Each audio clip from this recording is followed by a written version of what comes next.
Hello, everybody. Welcome back to AP World History with your host, Mr. Ansharsky. We are starting a new unit, units 8 and 9. This is our first of 7 chapters. We're going to talk about the Cold War today. But your bell work is on the screen. What do you know already about the Cold War? If you don't know anything, well, don't say you're willing to learn something new. I don't know. So Unit 8 and Unit 9, I've kind of combined them together because I do want to give you time for AP review for the foreseeable future. But do not worry, I have interwoven the topics of Unit 9 throughout Unit 7 and Unit 8 as well. So Unit 8 is going to cover the Cold War and decolonization. And Unit 9 is going to largely look at globalization. We have a day for globalization, but again, I wouldn't be too worried about globalization in terms of not being covered for your preparation for the AP, much less your final. So your unit objectives, what you're responding to on the cover page, you're going to have to do 2 paragraphs, but don't worry, because all of this is supposed to help you for... I'm going to turn off the screen for the AP and for the final. So explain the extent to which the effects of the Cold War were similar to the Eastern and Western hemispheres, and then explain the extent to which science and technology brought change in this period from 1900 to the present. Today, we're going to look at the Cold War, not called because of the decrease in world temperature. But we are going to look at this ideological struggle between communism, between capitalism. The lesson objectives today, twofold: explain the context of the Cold War after World War II, so 1945, and then explain the causes and effects of the ideological struggle of the Cold War. But what is the Cold War? I keep mentioning it. Well, it is going to be this time period between the end of the Second World War, 1945, and the end of the Soviet Union in 1991. So the Cold War is not going to be a direct war between the Soviet Union and the United States, but it is going to be a campaign, an ideological struggle between the spread of the influence of communism and the spread of the influence of capitalism. It's not going to be, again, a direct war. And yet, there are going to be a series of interrelated wars where the US, they'll back one side, the USSR, they'll back another side. We'll take a look at those so-called proxy wars later on. But the Cold War, essentially, who is going to dominate the political community in terms of economic hegemony? Will it be the communist system? Will it be the capitalist system? And in general, what is leading up to this increased hostility between the capitalist countries of the world and the communist countries of the world? Well, it's mainly to do with this notion of ideological hostility. Capitalism and communism, opposites in many ways. Capitalism in favor of free market enterprise, whereas communism in favor of a planned state economy. So we have this inherent difference between these two ideologies. This is something that popped up during the Second World War, but it's going to be manifested after in this Cold War, this struggle between capitalism and communism. And yet there are going to be, I should start over that sentence. Why is it going to happen after World War II in particular? Well, World War II is kind of going to lead to a reorganization of the world community.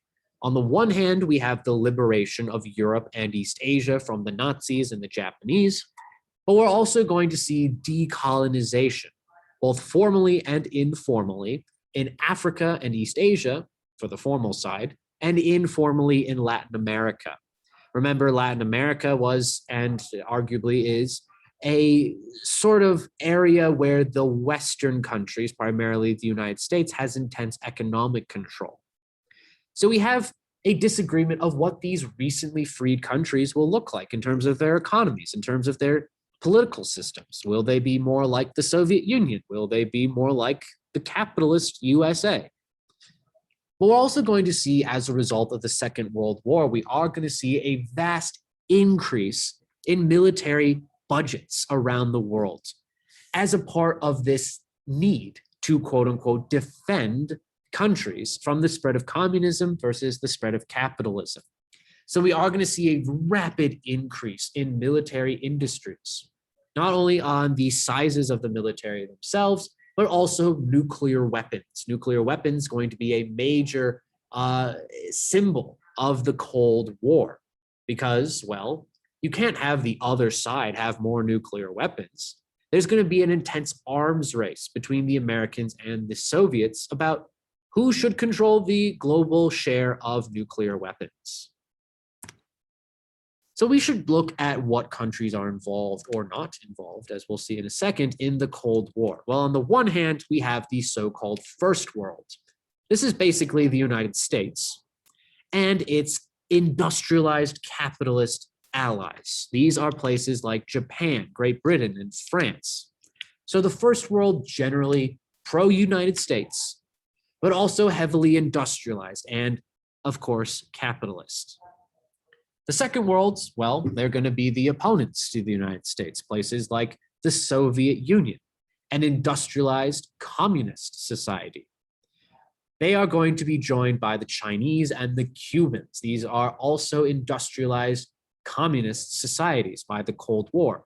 We'll look at how China's industrializing, how Cuba's industrializing as well. There's going to be kind of a split of the Soviet Union and China later on down the road, but we'll get there. But generally, the Second World describes these industrialized industrialized communist societies. And this is going to lead us to our third alignment, the Third World. And this is oftentimes a misunderstood concept because while the Third World will greatly include non-industrialized and developing nations, for instance, those in Africa and Latin America, really, the term Third World describes which side are you on in the Cold War? Are you pro-America? Are you pro-Soviet Union? And Third World countries, well, they're not aligned. Oftentimes, the economies of these places, they will either be, capitalist or communist, sometimes a mixture of both. They could be industrialized. Switzerland is an example of a Third World country, technically. But generally, what unites them is that they are not in military alliances with either the Soviets or the Americans. And generally, they do include non-industrialized countries, or at least developing countries, like those in Africa and a majority of Latin America. And it's in the Third World primarily where we are going to see that spread of either communism or capitalism being played out within these Third World countries. So you should be able to describe what the Cold War was, and you should be able to identify differing countries in the First and Second World alignment and the kind of general description of what each of these alignments mean. And just to kind of underscore the layout of the First versus Second World, the blue countries, of course, these are the First World nations. These are industrialized capitalist nations. Whereas the red ones, they are the Second World, industrialized but communist countries. And it's largely in the Third World where we are going to see either the spread of communism or the spread of capitalism being debated upon. Another organization that will emerge during the post-war period is going to be the United Nations. The United Nations will replace the League of Nations. It is going to be an international body of diplomacy and peace. Diplomacy, of course, meaning how countries interact with each other for peaceful means. And the UN is going to attempt, in a way, to prevent a full-scale war between the different countries around the world. We'll kind of debate the effectiveness of it in just a second.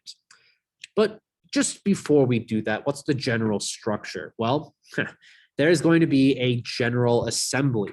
Each country around the world sends one representative, they have one vote, and the General Assembly will pass resolutions, basically, not exactly laws, but they are resolutions of what the international community agrees upon.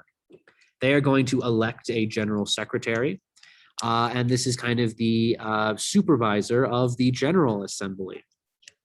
But there is a body that will approve, essentially, and approve of General Assembly resolutions. That's going to be the Security Council. The Security Council is a kind of upper division of the UN in a way. And it's going to largely be involved in matters of, well, international diplomacy, of making sure there is a peace agreement in many cases between conflicting countries. And these are going to be industrialized and heavily militarized societies like the United States, the USSR, China, France, and the British, the United Kingdom, Great Britain, same thing. These countries have a permanent seat on the Security Council, and they have what is known as veto power. They can override decisions made by the General Assembly. There is every 2 years kind of a rotation of other countries on the Security Council. There are 10 other countries, but these 5 countries on the board right here or on the screen, they are permanently on the Security Council. And really, as we'll kind of see in just a second, the Security Council, a big problem with them is that they have a lot of power in terms of veto and in terms of, well, listening to what the General Assembly has to offer. So we'll talk about that in a second. And as a part of the United Nations, we also have differing kind of what we call NGOs, non-government organizations. These are operated by the United Nations, and they have international reach. Each country in the UN, they basically help support these NGOs to a degree. And the NGOs, they are primarily going to be involved in famine relief, in promoting education, in promoting cultural enrichment around the world. They include parts or agencies called, or such as UNICEF, the UN Children's Fund. This is going to provide a lot of aid, especially for childcare and child development around the world. We're going to see the FAO, the Food Agricultural Organization. This is going to largely direct famine relief efforts. We're going to have UNESCO. UNESCO is the UN Educational, Scientific, and Cultural Organization. This is largely going to promote literacy, promote education around the world, promoting the preservation of cultural heritage sites, as the UN will call them. And it'll also include the IMF, the International Monetary Fund.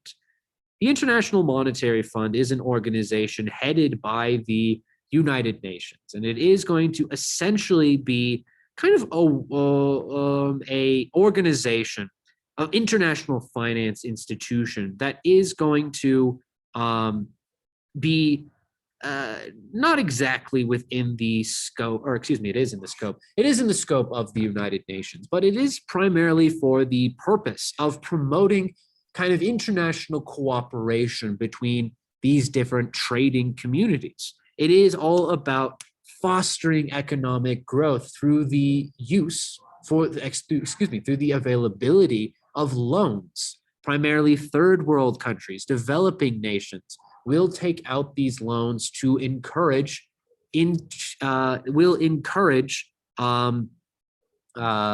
financial investments in these nations. And this is kind of similar to another organization that is involved in this international promotion of financial stability, and that is going to be the World Bank. The World Bank is an institution, an international finance institution that is largely going to provide the capital for international development around the world. It's not necessarily a part of the United Nations. It isn't a part of the United Nations, but it is one that is largely going to assist in the development of capitalism in the third world. There is kind of a problem with the World Bank in a sense, because it is going to greatly increase inflation in a lot of third world countries that participate and apply for loans from the World Bank. Also, there is going to be criticism of, well, its government structure, but also its promotion of capitalism. That's going to lead to kind of negative debates in third world nations. Do we become capitalist? Do we become communist? So we have these different kind of institutions that are fostering economic development around the world. The World Bank, of course, not a part of the United Nations, but very similar to the purpose of the IMF. The World Bank, more headed by capitalist countries like the US, Japan, and Great Britain. And you should be able to identify a comparison, similarities and differences between the League of Nations and the UN, because the League of Nations is being replaced by the United Nations in many ways. The League of Nations, of course, formed after World War I, the UN forming after World War II, but there are kind of more substantive differences between these two institutions. For one thing, the UN is going to have a lot more people, a lot more countries involved in its decision-making process, thanks to decolonization. These newly independent countries, they're going to have, well, representatives that they can send to the General Assembly. And that's kind of an advantage of the UN in a way. It allows for increased participation of quote unquote third world countries in international diplomacy. So we are going to see, as a result of decolonization, more membership in the UN. We are going to see also changes to the structure of the United Nations with the use of majority vote rather than unanimous vote. The majority vote is largely going to be in place because it kind of allows for flexibility among countries. It's not as rigid as the League of Nations, which required a unanimous vote. Everyone had to agree on a resolution. Every country, every representative had to agree on a resolution. Whereas the UN is leaving the room for dissent, leaving the room for a non-majority vote. This is kind of encouraging countries to stick with the United Nations in a way. Well, that's a major problem with the League of Nations. Countries just quit whenever they felt like it, like Japan or Nazi Germany. And yet the debate about the effectiveness of the United Nations should be kind of noted because there are questions about the effectiveness of the United Nations. Even that is a debate that we have today. One of the effective areas in the world history, as you might, one of the effective areas of the United Nations is largely going to be in famine relief. The UN, through its NGOs, UNNGO. Anyway, we have these different NGOs that are providing famine relief, that are providing help for refugees. So in that sense, good on them. We have some effective means of providing assistance to nations undergoing a famine and to refugee institutions as well. And yet there is certainly an imbalance of power in the United Nations, especially between those on the Security Council and the rest of the General Assembly. There is going to be a lot of disagreement between the United Nations Security Council, which is primarily led by these industrialized nations, over the interests of non-industrialized countries, over the global South, over the global East. Certainly, countries, especially those within the United Nations, they can basically kind of ignore whatever resolutions are passed by the United Nations General Assembly. The ones that are proposed by the Security Council, those are kind of legally binding, but the General Assembly, well, you can ignore whatever's decided on there. An example of this is how the General Assembly recognizes the sovereignty of Palestine, whereas the United States does not. There's also a disagreement over kind of this idea of food being a human right.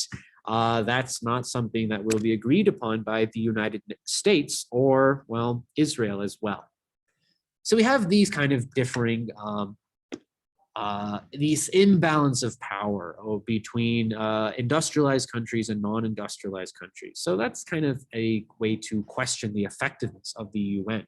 There are some institutions to make sure countries follow resolutions. We have the peacekeeping force that the UN has, but legally, not a lot can be done if a country decides, well, I don't want to do this.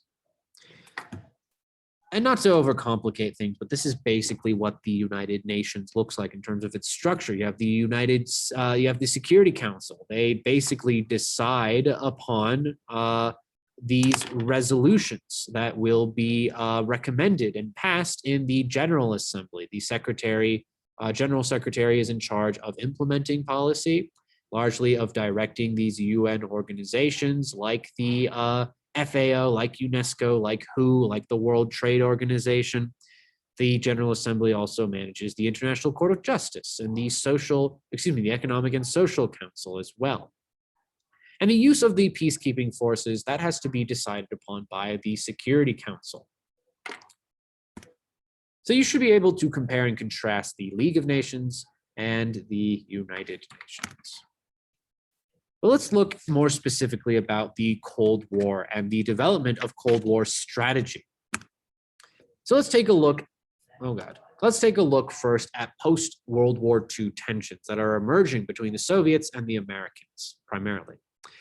Well, for one thing, we kind of have to go back to World War II itself. Remember, during the war, we are going to see a dual invasion of Germany from the West and from the East. The Americans and the British and the French too, they're going to invade from the West of Europe, whereas the Soviet Union invading from the East. But after World War II, countries of Europe, they're not going to be unoccupied by either the Soviets or the Western allies. We are going to see the continued occupation of Eastern Europe, especially by the Soviet Union. And why is that? Well, for two things. For one thing, the Soviets want to create friendly governments in Eastern Europe, in the liberated countries of Eastern Europe, places like Poland, East Germany, Czechoslovakia, Hungary, Romania, Bulgaria. So this is going to largely be countries that will have pro-Soviet governments. But why create pro-Soviet governments? Why have these communist countries in Eastern Europe? Well, it goes back to this fear the Soviet Union has of being invaded again, of another invasion like the one we saw during World War II. Remember, that was an absolutely disastrous war. Millions of Soviets murdered by the Nazis during that war. So to provide a sort of buffer zone between the West, who has a already existing ideological hatred of communism, and the East, you need to have a buffer zone between the Soviets and the West in the capitalist West. On top of that, there's going to be debates over the division of Germany. Germany was divided into 4 parts during things like the Yalta Conference. But this is going to lead to tensions because of the disagreement of what a unified Germany should look like. So the country was divided into 4 military zones, largely to kind of denazify Germany and to transition it away from Nazi rule towards, well, not Nazi rule. And we are going to see disagreements in these occupied areas between the major allies about how Germany will become denazified. Because in the East, we're going to see the continued presence of the Soviets who don't want Germany to be a capitalist nation. In the West, we're going to see the combination of all these military zones into one West Germany. So the kind of debate about what a unified Germany would look like, is it going to be communist? Is it going to be capitalist? That's why it was split up. We are going to see a division of Germany into Eastern Germany and to Western Germany. So this is going to relate to a broader trend in Eastern European history called the building of the Eastern Bloc. The Eastern Bloc is going to be pro-Soviet governments, communist governments of Eastern Europe. And they include places, as I mentioned before, East Germany, Czechoslovakia, Bulgaria, Romania, Hungary, Poland. And all the time we are noticing this stark division of Europe into 2 different camps. And that's going to be famously expressed in Winston Churchill's Iron Curtain speech. Churchill is the Prime Minister of Great Britain, of the UK at the time. And he is going to say that from the Baltic to, I can't remember what he says exactly, but that there is going to be a division of Europe between the capitalist West and the communist East. That's basically what the Iron Curtain describes. It's not a literal wall. There will be a literal wall, but we'll talk about that later. But it is going to metaphorically describe this division between the East, between the West. So kind of a political cartoon that represents the building of the Iron Curtain. Joseph Stalin, still the leader of the Soviet Union at the time, he is going to enforce this division between the West and the East. Europe is divided based on capitalist and communist lines. And on top of this kind of political restructure, in terms of different alliances between pro-capitalist governments in the West and anti-capitalist governments in the East, we're going to see the building of military alliances. We're going to see that first with NATO, the North Atlantic Treaty Organization. This is largely Western European countries and Northern European countries, well, yes, but Western/Northern European countries and North American countries. So NATO still exists today. It is largely going to be, its stated purpose is a defense organization against the expansion of the Soviet Union. To respond to this military alliance, the Soviets, they're going to build their own military alliance, the so-called Warsaw Pact. This is going to include countries across across Eastern Europe, including the Soviet Union. And we are going to see kind of already this emerging hostility and tension between the East and the West. Really, we are going to see after these alliances being built, we're going to see massive increase in military sizes around the world. We are going to see an intense military buildup between NATO and the Warsaw Pact. As a part of this, we're going to see the increased building of nuclear weapons. We're going to have an effective arms race between the West and the East. Who has more nuclear weapons? Because if one side had less nuclear weapons, they're at a serious disadvantage. So we are going to see, to kind of compensate for dominance over the nuclear arsenal of the world, we're going to see increased building of nuclear weapons in the West, in the United States, and in the East, in the Soviet Union. So you should be able to identify how the Second World War led up to the Cold War. What kind of reorganization is happening and what is going on in terms of military sizes. So we're going to take a look now at some strategies of the Cold War, of the time period during which this ideological struggle will be debated upon.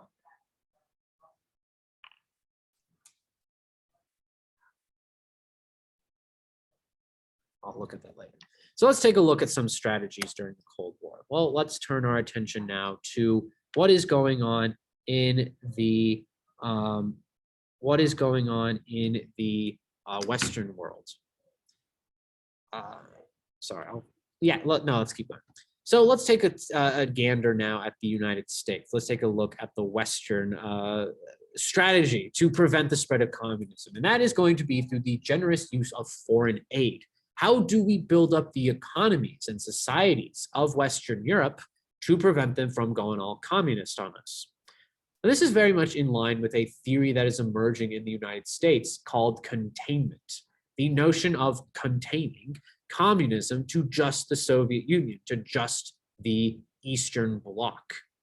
So in order to prevent the spread of communism, to contain it, we need to prop up the governments of Western Europe. We need to make sure that no country falls to communism, because if one country falls to communism, then the next door neighbor will fall to communism. That's the so-called domino theory. If one country falls, then other countries will fall. We'll see this again expressed in the Vietnam War. We'll get to there in just a second. So in order to prop up and prevent the spread of communism in Western Europe, we're going to see generous financial aid being given to Western Europe, and that is going to be expressed in the Marshall Plan. The Marshall Plan is going to provide very generous foreign aid to Western Europe. Basically, it's designed to take the wind out of the communist sails in many ways. Because with this generous financial aid, countries in Western Europe can basically prop up their social welfare institutions. It's for this reason, for the Marshall Plan, that we see very strong welfare policies in Western Europe, even today. So in order to prevent the popularity of socialist and communist parties, we're going to see the building of welfare states across Western Europe, largely using money gained from the Marshall Plan. So we're also going to see the development of a similar kind of program in the eastern part of Europe. We are going to see the Council for Mutual Economic Assistance. The Soviet Union is going to prop up the governments and economies of Eastern Europe. And that's basically what the purpose of this Council for Mutual Economic Assistance is. We are going to see a very generous social welfare program in Eastern Europe to prevent the spread of capitalism. So in order to kind of secure the economies from foreign investment from Americans, for example, we're going to see the Soviets providing a lot of the capital for redevelopment in Eastern Europe. We're also going to see how communism and capitalism are spread/contained through what we call proxy wars. Essentially, these are going to be where the US and the USSR fund anti-communist groups and communist groups in different countries around the world to prevent the success of communist revolutions in the case of American-backed places, and to prevent the success of capitalist rebellions in places like that are sponsored by the Soviet Union.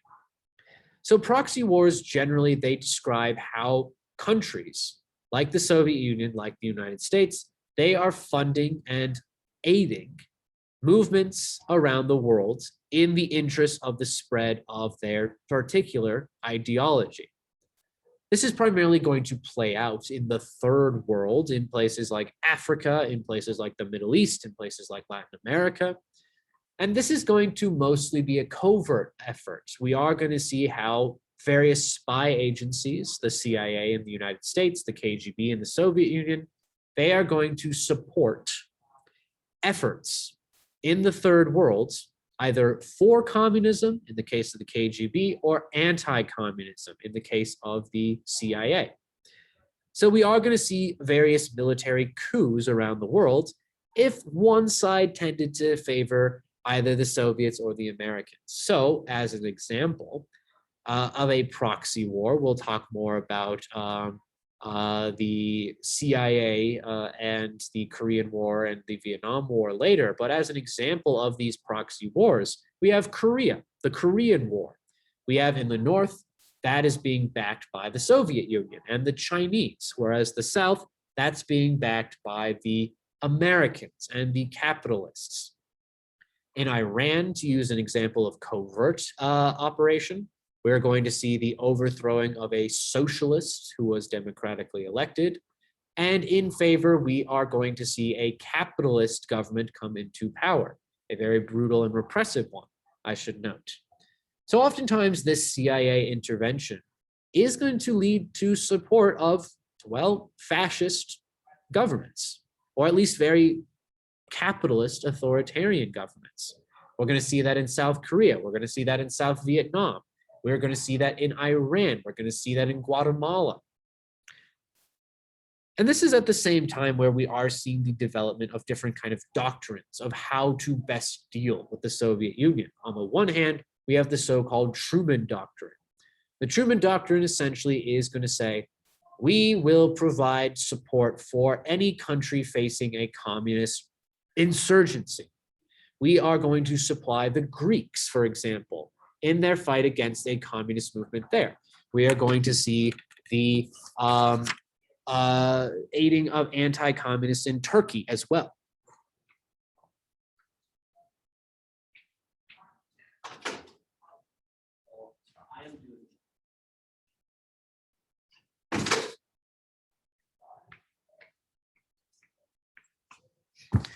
So the Truman Doctrine is largely this military aid given to Greece and Turkey to prevent the possibility of a communist revolution and to put down existing communist movements. The Soviet kind of style of preventing the spread of capitalism, but also preventing the fall of communism, is going to be expressed in the Brezhnev Doctrine. This is going to be essentially justification for military intervention if the Soviets see that one of their allies is slipping in terms of their devotion or dedication to communism. So we're going to see the invasion of Czechoslovakia, for instance, in 1968, because they are going to experience a lot of liberal, i.e. pro-capitalist reforms. So we have these different kind of justifications for military intervention. With Truman, the Truman Doctrine, this is going to be the Americans saying, we will support any anti-communist government around the world, especially at the time, Greece and Turkey.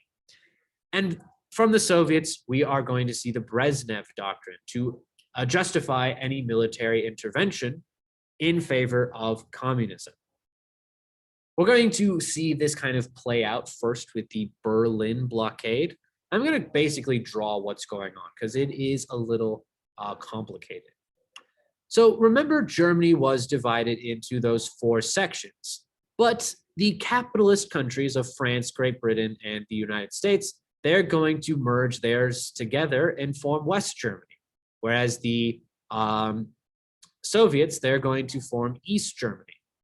But within East Germany, Berlin is also going to be the capital city of formerly united Germany. Berlin is going to itself be divided between the Americans, the British, the French, and the Soviets. So within the Soviet dominated East Germany, there is a divided Berlin, very much like Germany itself.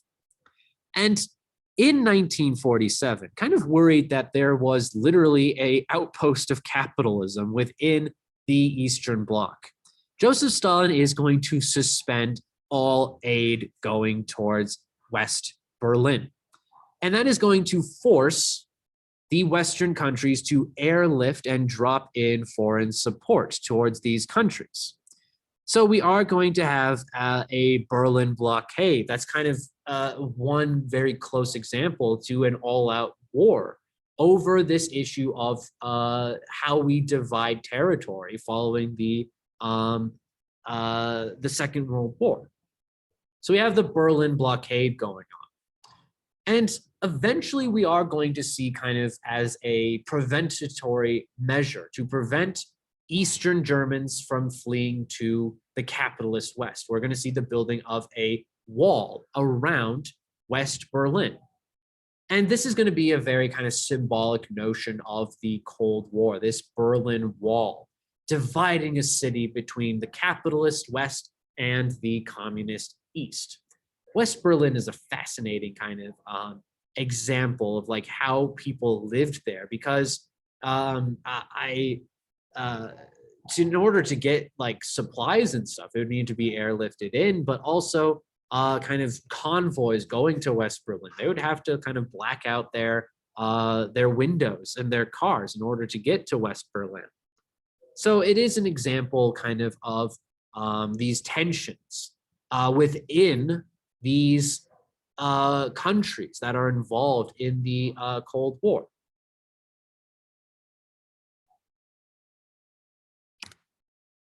All right. And another kind of area where we see a proxy war emerging, where we see a arming of anti-communist and pro-communist, is going to be the Korean War. And some kind of background on that. Following World War II, Korea is going to be given its independence. But much like Germany, it's going to be divided between the capitalists and the communists. The communists get the North, the capitalists get the West. How do we industrialize, or how do we transition the Korean Peninsula from dominance from the Japanese to independence? Well, there's going to be a division of the Korean Peninsula. And instead of a unified Korean Peninsula, we're going to see the creation of 2 separate governments of North Korea and South Korea. But the problem is neither of these countries recognize the legitimacy of the other. In 1950, the North Koreans, they're going to invade past what is called the 38th parallel. This was the dividing line between the communist North, the capitalist South. So in 1950, the North Koreans, they invade the South. And in order to defend the South, we're going to see the United Nations actually. They are going to support the military intervention in the Korean Peninsula to defend South Korea from the North Koreans. So we are going to see the US primarily backing this counter invasion of North Korea. So during the course of the war, we are going to see the at first the North Koreans invading, but then the South Koreans will invade all the way up to the border with China. That's going to make China get involved, and then the border is then pushed down. And finally, a peace treaty, a truce, or I should say a truce is going to be called. And we are going to divide Korea roughly along the 38th parallel, not really, but roughly. And it is going to be a kind of stalemate between the North and South Korea, the Koreas. North Korea is going to, of course, develop into a heavily communist and state-planned economy, heavily isolated country, whereas the South at first is going to be, well, a dictatorship, but importantly for the United States, a pro-capitalist dictatorship. Eventually, South Korea will transition towards democracy, but it is still going to be a capitalist nation. So that's what is going on in the Korean conflict. It is an example of a proxy war where the Soviets and the Americans will never go to war, but they are backing both sides in this conflict. So let's transition now to Vietnam, another quote unquote proxy war. And in order to provide context for the Vietnam War, we have to look at what Vietnam was before World War II. It was a colony. It was a part of French Indochina. But during World War II, we're going to see an increased movement to declare independence after the French are kind of forced to leave by the Japanese. So in order to resist the Japanese and the French, we're going to see the emergence of an independence movement, and that is going to be led by a man by the name of Ho Chi Minh. Minh is going to be a left-leaning nationalist. And during World War II, he actually does get support from the United States and the Soviet Union. But after the war, Vietnam is not going to be given its independence. France is going to take it over again. France is eventually going to be kicked out of Vietnam after the independence movement forms an army and successfully resists the French military presence. The French leave, but when they leave, they're going to divide the country between the differing independence movements in Vietnam. The communists, they're going to get the north of Vietnam.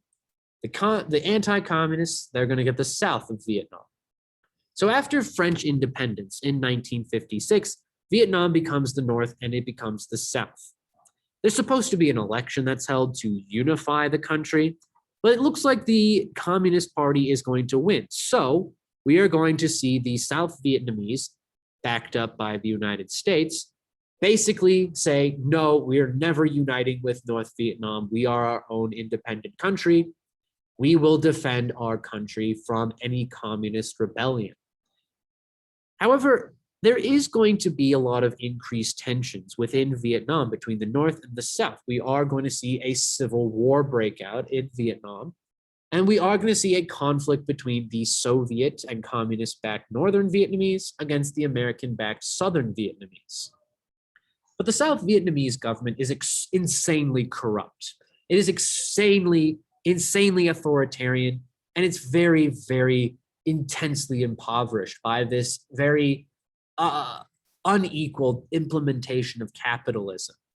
So there's going to be a resistance movement within South Vietnam against the South Vietnamese government. We are going to see the Viet Cong resist the Southern Vietnamese government. And to resist the invasion by the Northern Vietnamese and to put down the Viet Cong, this is where the United States is going to get involved. The United States is going to heavily back the capitalist South. And by the 1960s, this is going to be an all-out war in Vietnam. The United States is just sending in troops to fight the North Vietnamese and the Viet Cong. And the Vietnam War is really justified, according to the Americans, because of this notion of domino theory. If Vietnam was to become a fully communist society, that means Laos right next door could become a communist society. It means Cambodia could be one, Thailand and Burma and India, Bangladesh, all the way further and further along the Asian continent. However, it's going to be a deeply unpopular war in the United States. It's a very unpopular war in South Vietnam. The South Vietnamese government insanely corrupt. And eventually the United States is going to pull out all support thanks to an anti-war movement in the United States. So by the 1970s, without the support of the United States, we are going to see South Vietnam fall to the North Vietnamese, and we are going to see a unified Vietnam under the direction of a communist party. So how did the conflict between the USSR and the USA impact the rest of the world? You should not only consider the notion of proxy war, but you should also consider that notion of the third world, how countries say, maybe we won't get involved in all of this. Another kind of strategy of the Cold War is going to be the rapid increase in technological and military capabilities of these countries. We are going to see rapid technological advances during the Cold War, especially in the realm of the military. And one of the areas we see technological advancement is going to be, well, missiles and nuclear weapons. And it's going to kind of increase the nuclear stockpiles of the Soviet Union, of the United States. And really, this is going to start a rapid military advancement to make sure neither side has absolute control over the nuclear doesn't have the most nukes, essentially.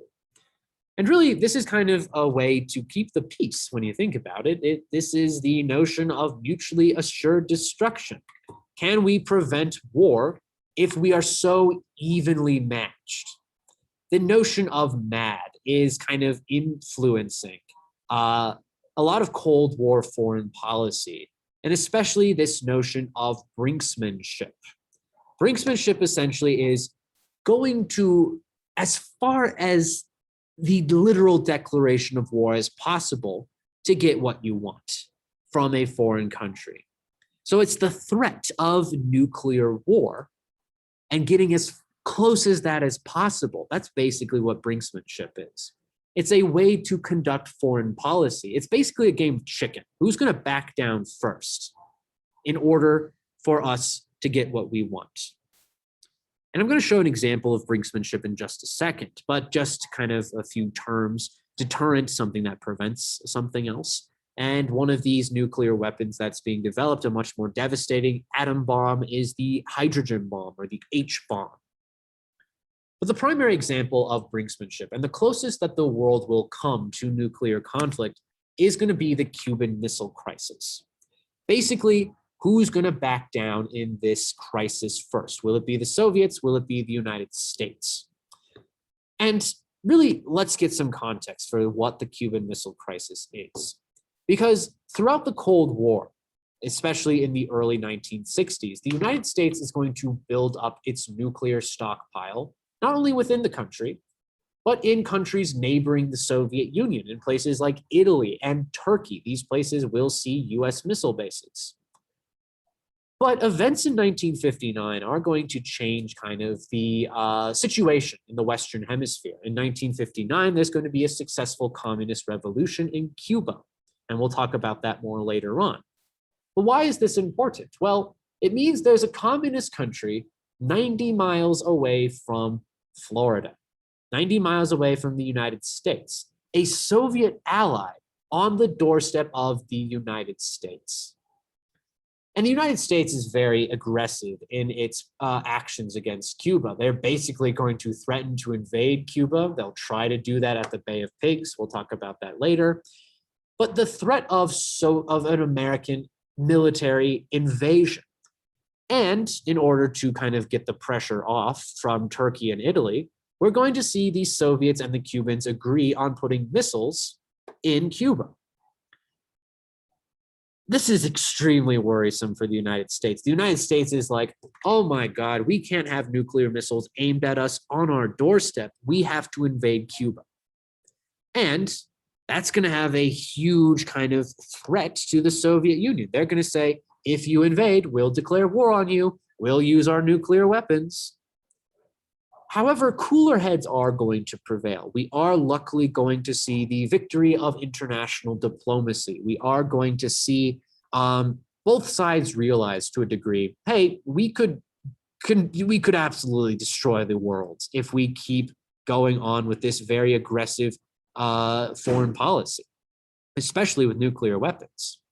And we are going to see kind of a cooling of these tensions thanks to the diplomacy by Nikita Khrushchev and the president at the time, JFK. Khrushchev is going to replace Stalin by 1953. We'll talk about his impact on Soviet politics later.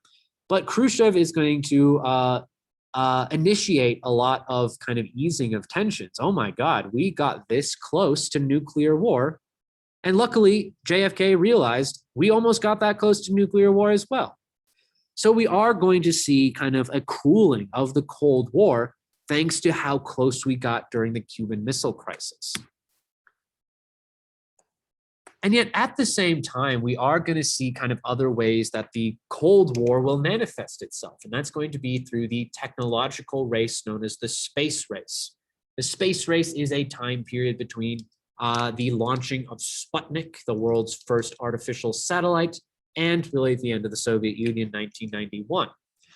And really, why is this a military concern? Well, if you could get a satellite into space, and that's what Sputnik is, the first satellite in space. If you could get a satellite up there, what about nuclear missiles? So this is going to initiate a competition for who is going to get to space or who is going to dominate the space around Earth first, who is going to have the military edge over having control of the outer atmosphere. We're going to see that expressed in kind of other ways of technological advancement. We're going to see the moon landing in 1969. The US is going to say, hey, we beat you to the moon. We could put a base on the moon if we wanted to. The Soviets, they're going to counter with a kind of very a new development by creating an international space station in the outer orbit of Earth. So we are going to see kind of in the context of the Cold War, with the military potential for space deployment of nuclear weapons, we are going to see very rapid technological advancement to secure outer space, essentially. So we're going to see a shift in Cold War strategies by the 1960s and up until the 1980s. Remember, that's the closest we got to nuclear war. We need to cool and slow this thing down a little bit. So we're going to see an increase in what we call nuclear non-proliferation. This essentially is going to see a series of treaties that will kind of limit testing, of nuclear weapons. 1963 will have a testing ban between the United States and Soviet Union and Great Britain as well. In 1975, we're going to see the Helsinki Accords. We are going to see a general easing of tensions between the Soviet Union and the United States, limiting how many nuclear weapons they should have, how big their military should be. This is all very much related to an emerging political policy known as détente. Détente essentially is easing Cold War tensions, easing the hostilities between the Soviets and the Americans. So the policy of détente is very much going to be pioneered by this Secretary of State right here for Richard Nixon, Henry Kissinger. There's a Monty Python song about Henry Kissinger, actually. But Henry Kissinger is going to largely direct this notion of realpolitik. How do we have a realistic balance of power so we don't go to nuclear war with each other?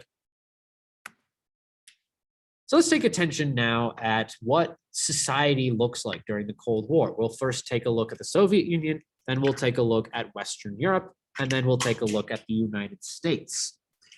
Well, the Soviet Union is going to emerge as a global superpower following the Second World War. And largely that's going to be because of the conquest of territory in Eastern Europe, the buildup of the military of the Soviet Union, thanks to a state-planned economy that's directed by this point at Joseph Stalin.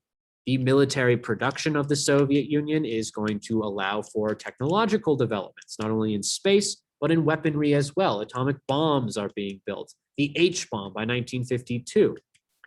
And we're also going to see how the Soviet Union is securing its place in the international community by supporting communist movements around the world. In China during the Chinese Civil War, in North Korea during the Korean War, in North Vietnam during the Vietnam War, and in Cuba's successful communist revolution in 1959. So by establishing a Soviet presence, or at least a communist presence around the world, we're seeing the United States, the Soviet Union emerge as a superpower. Soviet culture during the Cold War is going to basically look like this. We are going to see a promotion of Soviet nationalism against the evils of the United States and the West. This poster right here demonstrates that beautifully. This is a proud, knowledgeable Soviet child that's going to school, learning about STEM, learning literacy, becoming literate. As opposed to the United States with all this free market privatization, look how terrible the schools are. They're not learning anything. We clearly are the superior nation in the international community because of our opportunities for women, because of our opportunities for class mobility. The Soviet Union is, however, going to largely be isolated during the Cold War. There are going to be restrictions on trade and travel to the West during this time. We're also going to see continued censorship and political repression in the Soviet Union, as we'll talk about later. We're going to see the promotion of a Soviet culture, one that is non-religious, one that is atheistic, state atheism. We're going to see the disregarding of Western art in the Soviet Union, a criticism of the Eastern Orthodox Church as well. And instead of all of this, we're going to see the promotion of a secular and scientific society, one that advances STEM. We're going to see huge advancements in technology and space travel in the Soviet Union, thanks to this intense focus on the STEM fields. Soviet politics are going to change a bit in the Soviet Union. In 1953, we are going to see a process of liberalizing the Soviet Union to a degree. We are going to see after the death of Stalin in 1953. In 1953, we are going to see Stalin dying, being replaced by this gap-toothed guy right here, Nikita Khrushchev. Khrushchev is going to initiate a program known as de-Stalinization. It is one in which the repressive nature of Stalin's regime is going to be downplayed during the Cold War.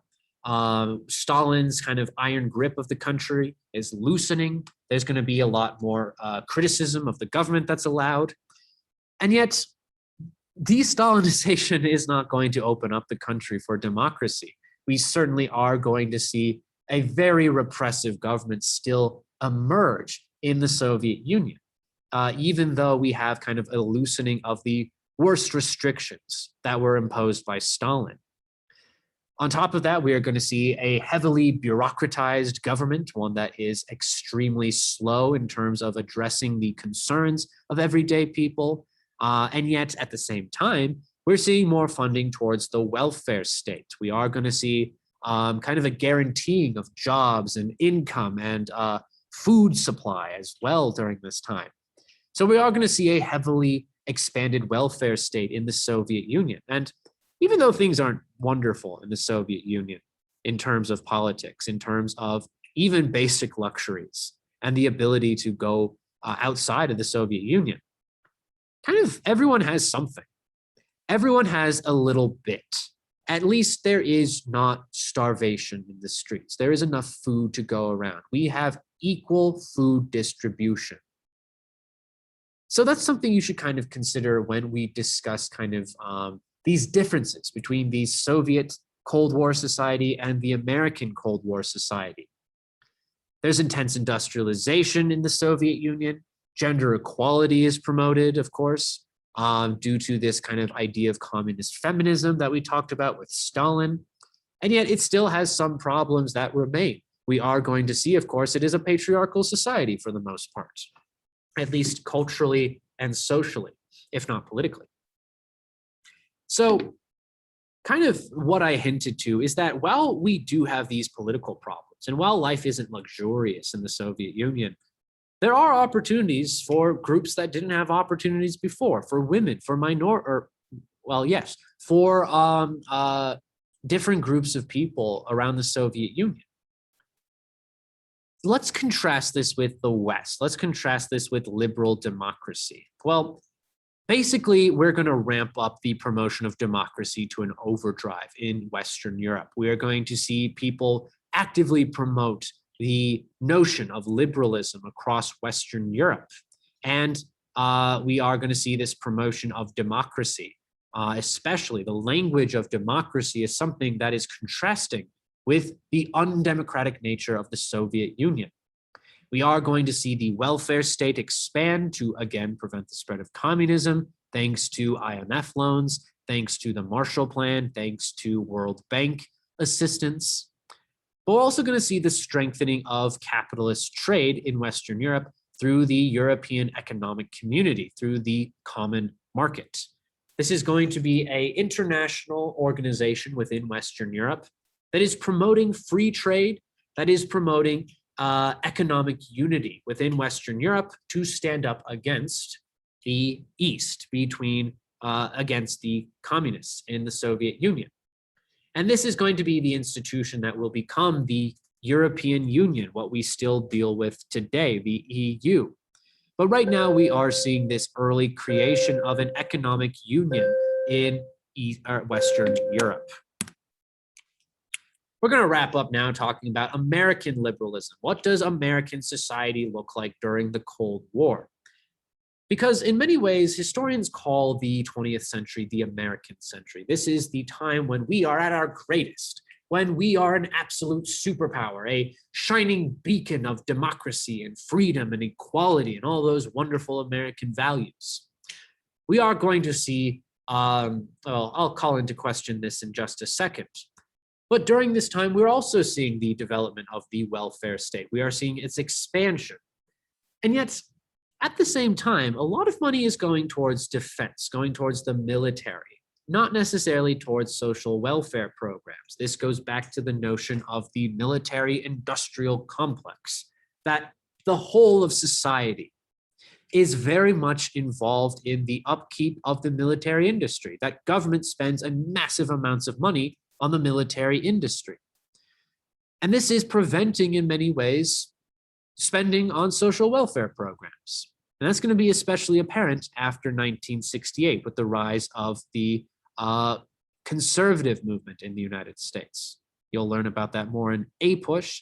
You'll learn about that more in my class later on when we talk about the rise of Nixon and Reagan. So America's kind of position in the world is that we are the defender of democracy, that we are the defender of the free world. And then I'm going to call into question a few of those things, much like you might question the kind of negative aspects of the Soviet Union. Well, for one thing, we're going to see this intense hostility to communism and anything vaguely left-leaning in the so-called Red Scare. This is going to be a kind of unjustified in many ways fear that there are communist rebels within the United States, and really there aren't. So we have this hostility to anything that vaguely sounds left-leaning in the United States. Oh, you want to lower the Social Security age? That's communism. You want to expand social welfare services? That's communism. You want equality you want equal opportunity for economic advancement? That's communism. You want to increase my taxes? That's communism. So we have this fear of communism within the United States that's largely influencing domestic decisions and foreign policy. And yet, at the same time, we also have intense structures of racial and economic inequality. We still have segregation in the American South. We still have a lack of opportunities for economic advancement. And this is going to initiate a series of protest movements across the United States. We have the civil rights movement that is going to be headed by figures like MLK, Martin Luther King Jr., figures like Malcolm X to a degree with the with the Nation of Islam, and the Black Panthers with Stokely Carmichael. But we're also seeing kind of that questioning of intense hostility to communism itself being questioned, with the reform movements like the anti-war movement to protest American intervention in places like Vietnam.